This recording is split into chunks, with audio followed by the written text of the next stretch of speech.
بسم الله الرحمن الرحيم الحمد لله رب العالمين والصلاة والسلام على سيد الأنبياء والمرسلين نبينا محمد وعلى آله وصحبه أجمعين ومن اتبعهم بإحسان إلى يوم الدين. الشيخ محمد بن صالح بن عثيمين رحمه الله حفظه الله. نعم.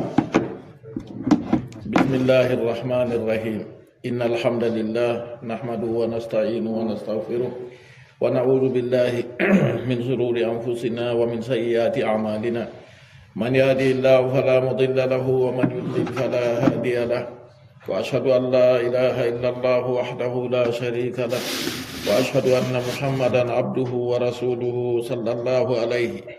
وعلى آله وأصحابه ومن تبعهم بإحسان إلى يوم الدين وسلم تسليما كثيرا. أما بعد فهذه مجالس لشهر رمضان المبارك ويجودر لها لورو سوما يربارك دينادو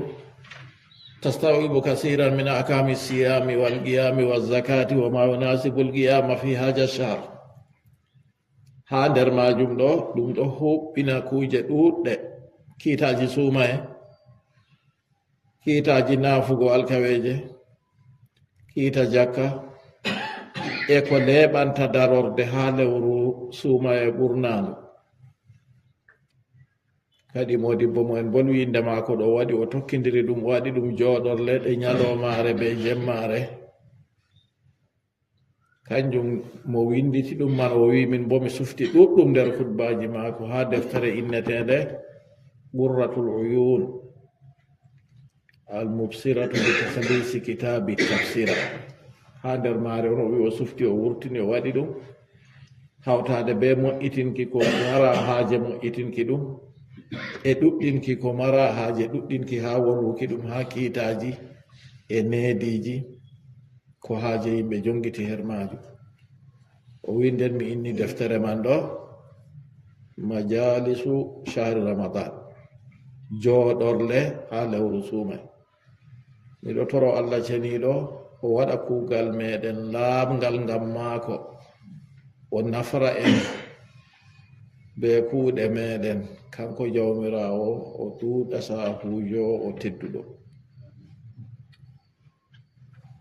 E lewru suumay nde nini Allah seniɗo waɗi lewru suumay ndu ɓurdu ndu, en anda kala kuuɗe ko ukkata nder lewru suumay fuu ɓuran kadi kuuɗe man ha goɗɗe feere.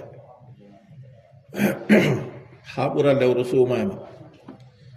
alhamdulillah alladi ansa wa bara wa khalaqa almaa wassara wa abda kulla shay'in wa dhara.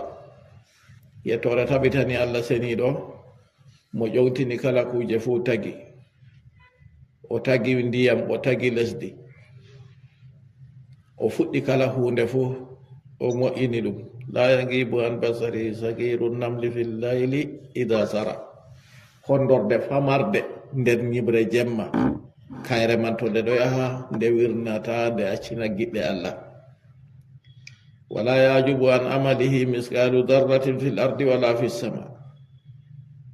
non bo fahinta wala ko mawnata ha kuugal maako ko bana yeru jarrayel ha asama malla ko woni ha lesdi wala ko wirnata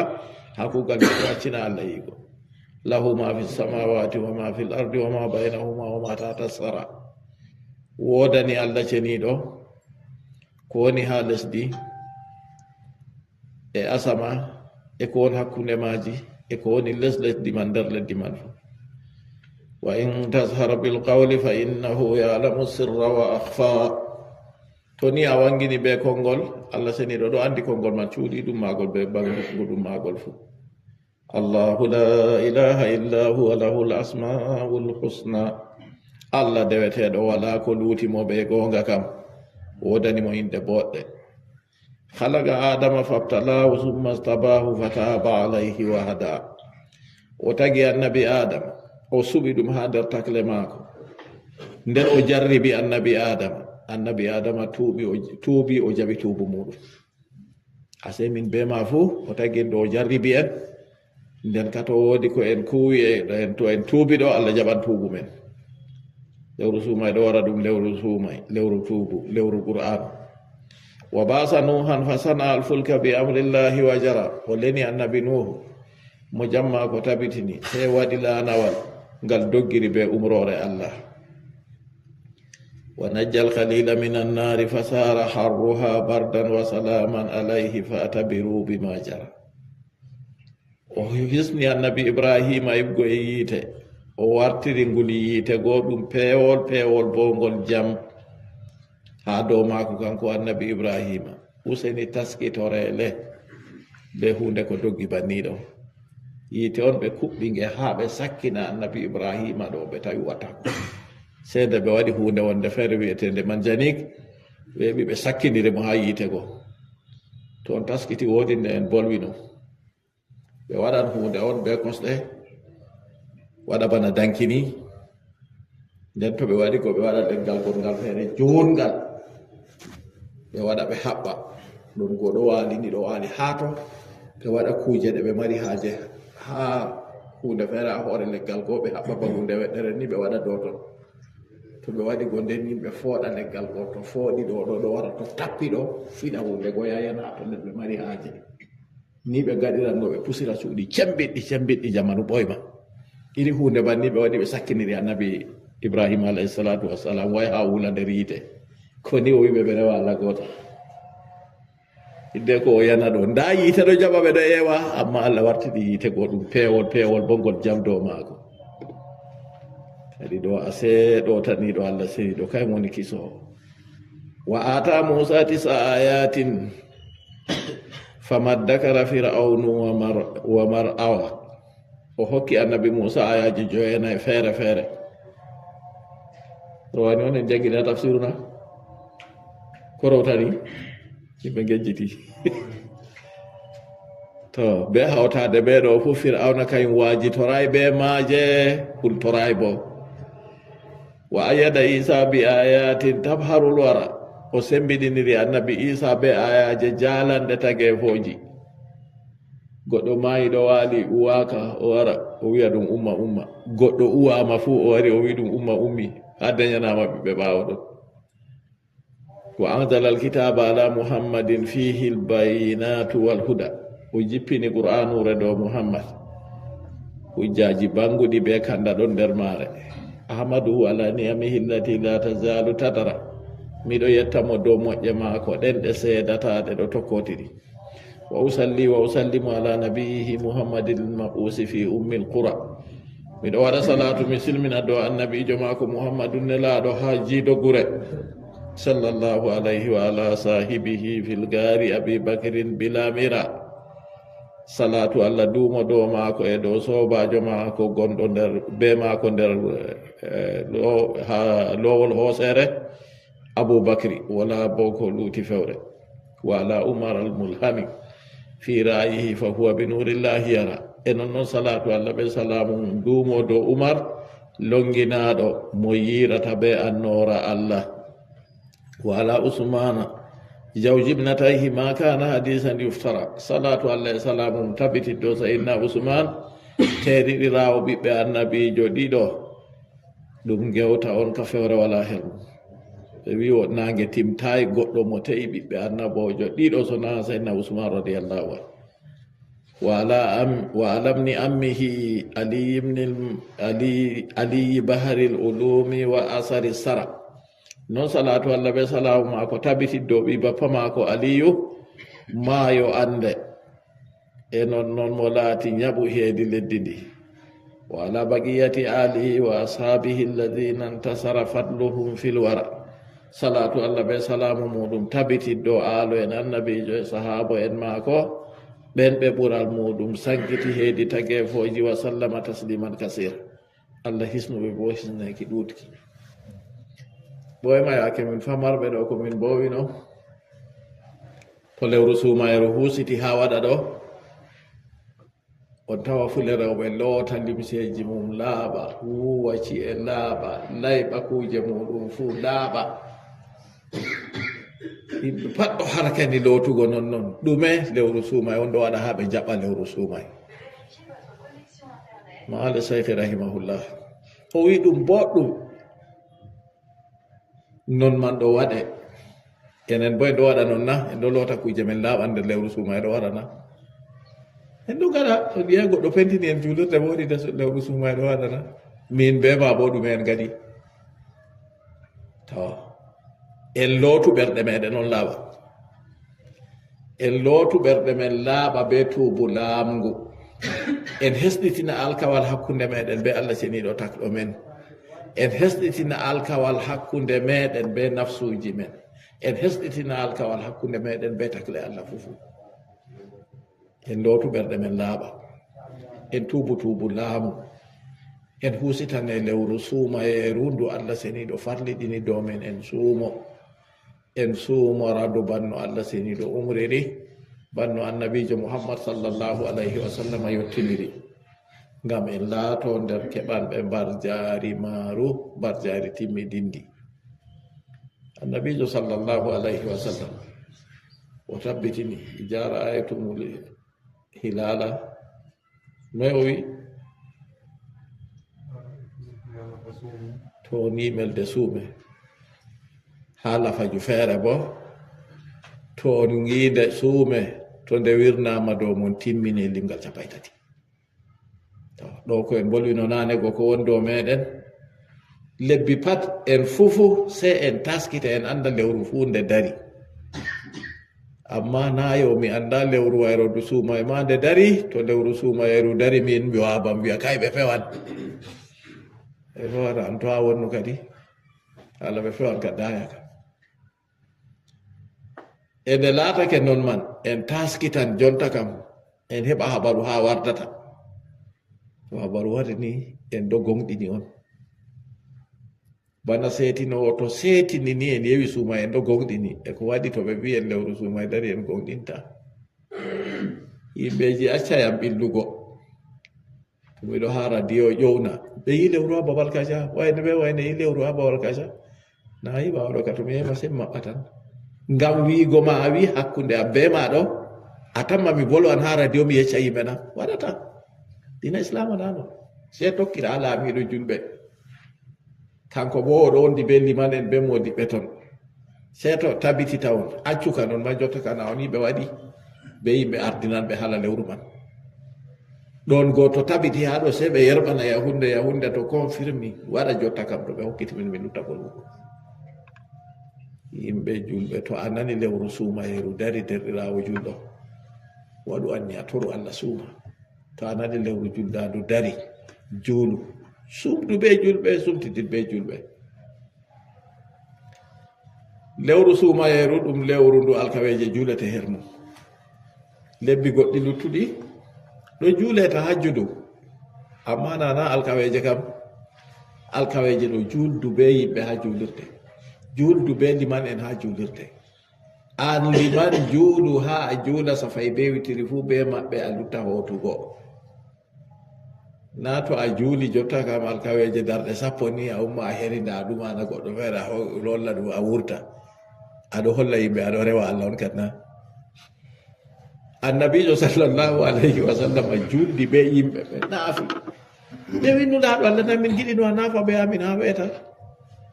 o wi mo juldi be liman ha liman firliti fu o windanama julde bakin jemmare man fu a liman man a wurti a acci lutti darɗe 3 a wurti a dilli ɗo ni a heɓata julde jemmare man fu ka sey to a wali nafugo a weeti sakko gonɓe ɓawo ma sakko an gonɗo ɓawo liman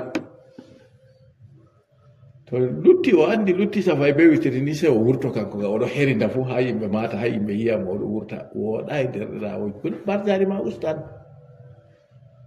to Allah seniɗo muuyi nder araba en ɗo woodi mo warata julana en bana en wowino na ɗo fottani yimɓe masine ko ay laara to en heɓan keso malla to nder ɓeyatoɗo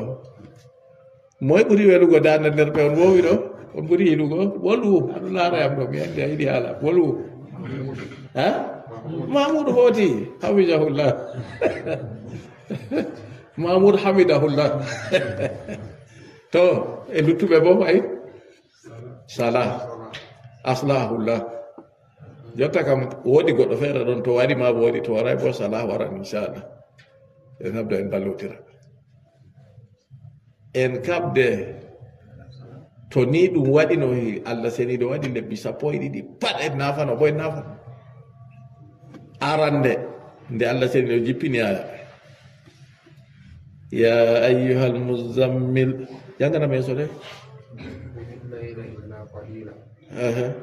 نصفه وانقص منه قليلا aha أو زد عليه ورتل القرآن ترتيلا aha إنا سنلقي عليك قولا ثقيلا ya ayyuhal muzammil qum al-layla illa qalila adara jemma ka pat anafa seeda luttata ada anata ha do arande on wi ma yara ata don do yimbe torri wane Allah seni do ar-rahman ono hoyni yimbe kadi nisfahu aw inqus minhu qalila o hoyni ha do to fu bo yimbe wanda juula dole yimbe man juula to en tiine ko en juulata man ɗo pamaru to en hiisi ɓe anno kuje goɗɗe feere en wi sumago lewru sumahi juldugo alkaweje be yimɓe ɓurna fuuma to aɗo julda be yimɓe ɗo ɓurante tiiɗa leydi feere ma to feere ma ɗo to hakkilay ma julde man a wala nedi amare fuu aɗo juulande nde woɗay sam amma ɗo kana dole a muyan a renani man en ɗuɗɗine sadakaji ha nder lewru suumay sadaka ɗo moye fu be ko Allah wawni ɗum ta en rammo ɗum ha hokkugo sadaka ɗo ɗum dokkata sadaka ɗo kanjum on geɗal ma ha jawdi ma ɗum a mari be ko a ñaami sali be ko a ɓorni hiiɗi ko lutti ɗo aɗa jokkira be yimɓe dow man ɗo jeedonoɓe on aɗon bo sigindi ko torotata majja a maynema ndi bayto no yoronoɓe ronoɓe hosa mere koros to hakkilema ɓe aɓe heddira Allah be may Allah ren en ɗuɗɗina janngugo qur'anu ha nder lewru suumay lewru qur'an shahru ramadan alladi unzila fihi alquran en ɗuɗɗina ɗume feere innugo Allah seniɗo jikiri ɗum a andi sar'a ɗum ɗuɗɗin subhanallahi walhamdulillahi wa la ilaha illallah wallahu akbar dingo waɗugo temere a fuɗɗita to a yiɗi mata limu sam malaika en ɗo lima limgal may majjata an ka waɗu ɗuɗata en ɗuɗɗina siftorgo to woodi goɗɗo en bondino be muɗum an ahumakijo min be wayne se dargal hey dargal ɗo ɗum jayri saare ma a tammina dargal na fijirde dey yawu law ya ɗaɓɓitirmo yaafuye ay a silmina wallahi ko kanko toñima a silmina wallahi wayne ko won hakkunde meɗen ɗo min kam mi wasmiti hunde man useni wayne am yaafa min kam mi torima en jafotire to sali ɗo Allah andi nani konngol ma kanko luttata ɓe ɓiɗɗa en ɗuɗɗina yillotirgo amma andude gillata goɗɗo kam en ɗuɗɗine sahuji de fodde no en wawi goɗɗo mo andi ittowo jakka nder lewru suumay ittu jakka ma accu sabbitingo marɗo bawɗe yaago waɗa al umra ya waɗu umratun fi ramadana taadilu hajjatan mayi al umra nder lewru suumay fotan ɓe hijjitago ɓe am ɗo ko annabijo sallllahu alayhi wa sallam wiya suumay farillaji mum ɓuray tati tan bisimilla won gecce ɗamɗi de anniya kala kuugal dewal pat ko kuugal duniya ma ɓe anniya sa ko kuugal dewal na to anniya wala ɗo kuugal man wala anniya ma Allah seni ɗo umri ma a suumo lewru ndu aɗo suuma ngam umrore Allah man ha heɓa barjari ɗiɗaɓol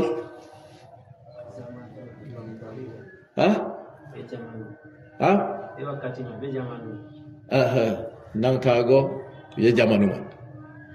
nangtago a acca ñamgo a acca yargo a acca moɓodal bote haala bolle kallude fuu kuugal kallungal fuu yaago nokkure nde Allah yiɗa fuu annabijo sallllahu alayhi wa sallam o wi ɗuuɗi heewi goɗɗo cuumiɗo walanamo ha suuma e maako barjari koye na ɗon ka ɓe weela wato wala barjari nden ɗum suumire ñalawma on daga to buulol ɓaddi ngasgo ni o darna ha to nange muti suumirtake jemma ɗiɗo tati ɗo tan woni farillaji ha suuma en kabde kadi en ɗuɗɗine kuuɗe hayru. Allah seniiɗo jaɓana en kuuɗe meɗen. Allah seniiɗo holla en nde lewru suuma e nasti e nde en juuli en tiine bo en torane yimɓe